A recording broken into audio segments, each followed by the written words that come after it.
Peter Miller joins me now. He's the CEO of SLANG Worldwide. Peter, welcome. Thanks for having me. Peter, let's start quickly with your point of origin in the whole cannabis industry. When did you get involved? How did you get involved? Man, that's almost 7 years ago. I met somebody who was a home grower under the old system. It sounded very interesting, but didn't sound very organized. Discovered that Health Canada was creating this more organized, federally legal commercial program. Thought about the things that might make me capable of getting one of the early licenses, which included a family history in an agricultural area, small town called Creemore, where I thought we could build something pretty special. And then my competitive advantage beyond that was just that I knew nothing about cannabis, and I knew nobody in cannabis. And as such, I had no record or anything that would make the government nervous in terms of licensing me. So fast forward to developing that facility, getting it licensed, coming together with another group of guys to form Metrum Health Corp. Growing that business for the next few years, ultimately exiting to Canopy. That first few years was my boot camp in the space. Oh, so you were with Metrum as well? Correct, yeah. Oh, that's right. Okay, well, that's fascinating. So fast forward to today. Tell me about the footprint of SLANG Worldwide. So today, SLANG Worldwide is across 13 states, Canada. We have exposure in Central America, Europe. And the whole concept is that our portfolio of branded products will be sold wherever those products can legally be sold. We're not retailers. That avoids any channel conflict, meaning that when you own a lot of retail and you also have brands, other retailers don't tend to want to carry your brands because they see you as competitive. Sure. So we're not retailers, but we touch pretty much every other part of the supply chain. We don't own anything, we don't own everything. Right. We own a lot of stuff. Right. But we don't think that you need to own everything to operate within a supply chain to get your finished goods to the cash register. Okay. And recently, Bruce Linton made an investment into your company. What's the significance that can be read into that for investors in SLANG? Well, I think it's a huge vote of confidence in what we're doing. Bruce had hundreds of opportunities and options, and he focused on a few. So as an investor in SLANG, there's great alignment of interests for him to offer all the insights he has into the space, which he's developed over many years, and to open the door to some of his contacts where he thinks it's appropriate, at which point it's really up to us to make something of that. So we don't expect him, nor should anyone expect him, to move mountains and make it all happen for them. But his insights on the space, his views on the trends, and just his experience, anyone who's written a significant check into the space, he's probably met face to face. Right. Okay, so what is SLANG's biggest sort of target in this whole cannabis space? I mean, you're everywhere in the world. You're vertically integrated across multiple segments of the market. Where is the focus? Well, we're focused on mature and maturing markets where cannabis is readily available to adults, meaning we avoid the really early stage limited license markets, knowing that inevitably they become more developed, more mature markets that start looking much more consistent. So in Colorado, that would be our biggest market. That's a $1.6 billion US per year market. And you've seen trends evolve over the period of legalization from some element of vertical integration being mandatory to people focusing on different parts of the supply chain there. And in that market, we have a variety of products across edibles, vape, concentrate, and we're moving into flower in a really exciting way.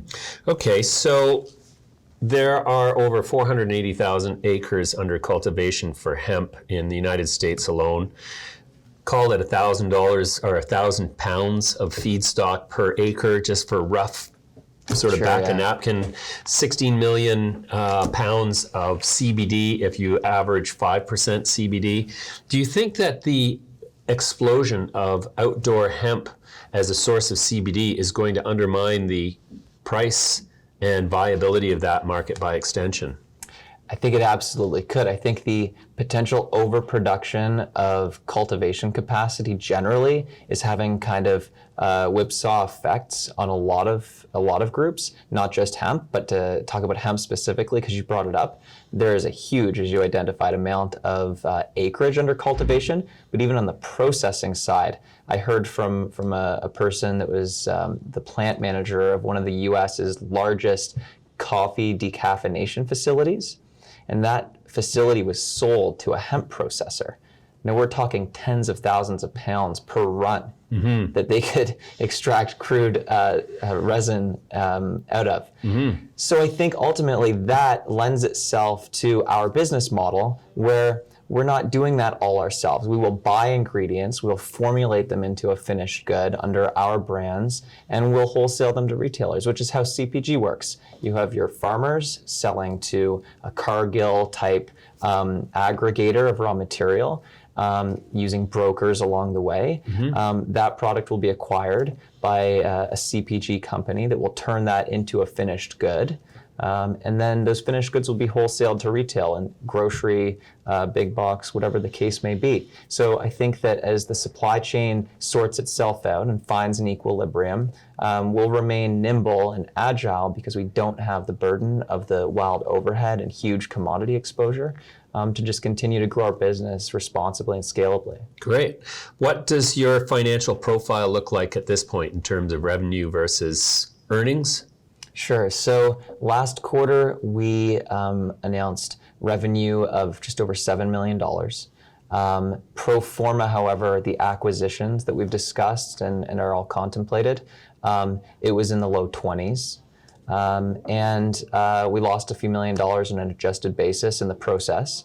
But our business model, as I mentioned along the supply chain, doesn't require the same capital that the fully integrated groups require, or folks that need to open a lot of stores or build out a lot of infrastructure.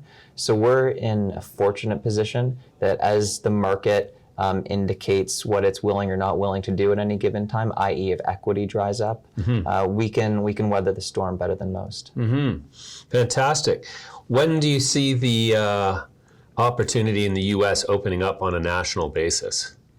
It's really tricky because different people have different views on how that would happen. Seeing SAFE move through Congress was really encouraging, especially because I believe half the voting Republicans were in favor. So that's the most bipartisan support of anything we've seen in a long time. And hopefully that momentum's carried through the Senate, which will make the banks more comfortable. Hopefully the exchanges become more comfortable, which could create liquidity. Just generally speaking.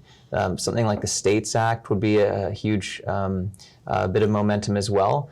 But the ballot initiatives that happen on a state-by-state basis at every general and midterm election is really where the momentum has taken place in the past. And seeing new states come online through that process ultimately creates a situation where the vast majority of states have some sort of legal framework, and then it becomes much easier politically and in every way for the federal government to then say, this is how we feel about cannabis now that the people have spoken on a state-by-state basis. Sure. Where do you see the biggest opportunity for growth in a product category across the whole cannabis industry? It's tricky because there's not going to be, I don't think, a wild new invention that totally makes people rethink cannabis. So when you look at the data and you see dry flower, whether that's bud or pre-rolls being the dominant part of cannabis as a sector, and then below that is vape, concentrates, edibles. When you break down each of those pieces, even within edibles, you have gummies near the top, you have the newer things like beverage near the bottom, and within flower, you're starting to see some segmentation. So I think the biggest opportunity is the biggest part of the market, and that opportunity is for somebody to come in not with a totally new invention, but just delivering value, delivering on their brand promise, whether that promise is on price or whether it's based on quality. And I think there's just going to be some intense competition where you're duking it out just on fundamental, regular blocking and tackling type initiatives. Yeah, that's a good point. So price versus quality. I think it was John Fowler who said, nobody walks into a room and says, who's got the cheap stuff? It's always about who's got the best stuff, which is one of my favorite comments ever. That being said, there is clear evidence across the consuming universe, especially as we're able to see it in the Canadian system, that price sensitivity is quite the consideration for a lot of consumers. And in fact, the cheap stuff tends to win, but for a small segment of sort of more quality forward connoisseur. What portion of the audience do you think is sort of quality oriented above price orientation? It's definitely the minority, but it's aspirational within a portfolio to have something like that people can buy occasionally. One of the things that cannabis, one of the pricing dynamics that's very different than alcohol, which we sometimes get compared to, is that within wine, for example, you could have 4 orders of magnitude in terms of pricing that someone may purchase within their lifetime. So a $7 bottle, $70, $700, $7,000 for a very small part of the population on a very special occasion. Right. Whereas cannabis, if you're getting a few dollars more per gram, that would be very significant. So perhaps it's more craft beer when you look at a pricing analogy. In terms of what we see in the data, certainly the vast majority of sales are coming from that more value tier part of the market.